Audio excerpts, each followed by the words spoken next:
Wuhan institute of virology में काम कर चुके एक जापानी वैज्ञानिक ने किया चीन का भंडाफोड़।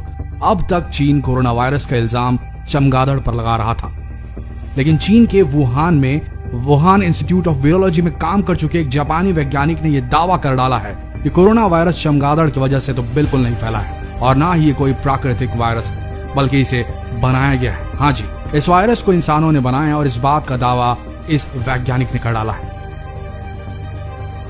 दुनिया के सभी देश यही मान रहे हैं कि चीन ने कोरोना वायरस को अपने वुहान शहर में बने लैब, जिसे वुहान इंस्टीट्यूट ऑफ वायरोलॉजी कहा जाता है, उसी लैब में इस वायरस को तैयार किया गया है और दुनिया में फैलाया गया है। वहीं एक ऐसी खबर आई है जो अब तक की सबसे विश्वसनीय और हैरान कर देने वाली खबर।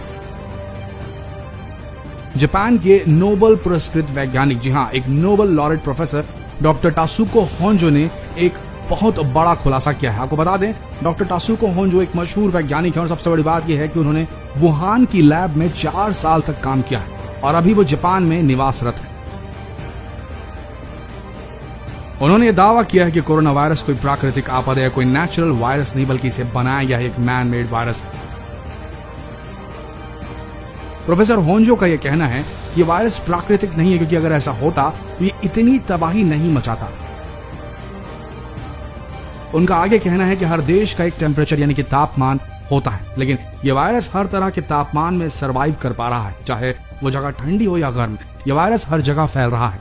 अगर कोरोना वायरस प्राकृतिक होता तो वो गर्म जगहों वाले स्थानों में अभी तक नष्ट हो चुका होता, लेकिन ऐसा नहीं हुआ और इससे साबित होता है कि ये जेनेटिकली इंजीनियर वायरस है, ये कोई प्राकृतिक वायरस नहीं है।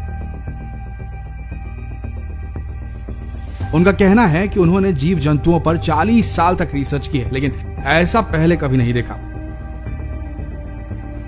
डॉक्टर होंजो का यह दावा अब तक का सबसे विश्वसनीय दावा माना जा रहा है, क्योंकि ये वो प्रोफेसर हैं जिन्होंने वुहान के लैब में 4 साल तक काम किया है।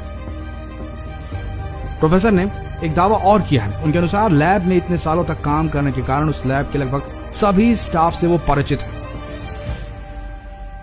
और उनका यह कहना है कि कोरोना की घटना के बाद जब कोरोना आउटब्रेक हुआ वुहान में, तो उन्होंने उस वुहान इंस्टीट्यूट ऑफ वायरोलॉजी के सारे स्टाफ मेंबर से संपर्क करने की कोशिश की, हर बार उन्हें कॉल करने की कोशिश की,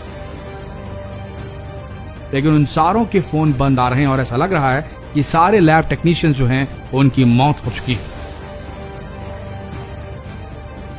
वे आगे कहते हैं कि उनके हिसाब से 100% यह है कि यह वायरस चीन नहीं बनाया है और ये कोई नेचुरल वायरस नहीं है। ये दावा उन्हीं का है, नोबेल लॉरेट होंजो।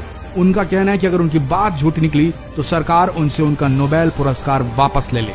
ये दावा कर रहे हैं वो, और चीन पूरी दुनिया से झूठ बोल रहा है। ये साबित करने के लिए इस महान वैज्ञानिक ने अपना नोबेल पुरस्कार तक दांव पर लगा दिया। चीन जो अब तक कोरोना वायरस को लेकर सारी जानकारियां छुपाता है और हमेशा से ही अपना दोष चमगादड़ों पर मढ़ता आया है, लेकिन अब जापान के वैज्ञानिक ने उसका भंडाफोड़ कर दिया है। डॉक्टर होंजो के अनुसार सभी लैब टेक्नीशियंस की मौत इस बात की ओर इशारा कर रही है कि चीन ने अपनी गलतियां छुपाने के लिए सभी को परलोक भेज दिया है शायद।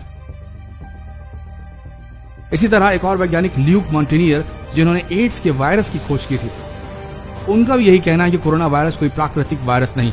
अमेरिका, ब्रिटेन और दुनिया के कई वैज्ञानिक यही दावा कर रहे हैं कि वायरस चीन की ही उत्पत्ति है। लगभग दुनिया का हर व्यक्ति आज चीन के लैब पर शक कर रहा है, लेकिन चीन इस बात को सिरे से नकारता रहा है। इतने सारे तथ्य और इतने सारे सबूत यही दावा करते हैं कि चीन ने कोरोना वायरस को वुहान के लैब में ही बनाया। आपका क्या मानना है? आपका क्या मत है? क्या 2 बड़े बड़े नोबेल लॉरेट्स जिन्होंने नोबेल पुरस्कार जीता, क्या वो इतना बड़ा झूठ एक समाज के सामने बोल सकते हैं? आपका क्या कहना है? कमेंट सेक्शन में जरूर लिखें और लेटेस्ट अपडेट्स के लिए बने रहे हमारे इस पेज के साथ। धन्यवाद।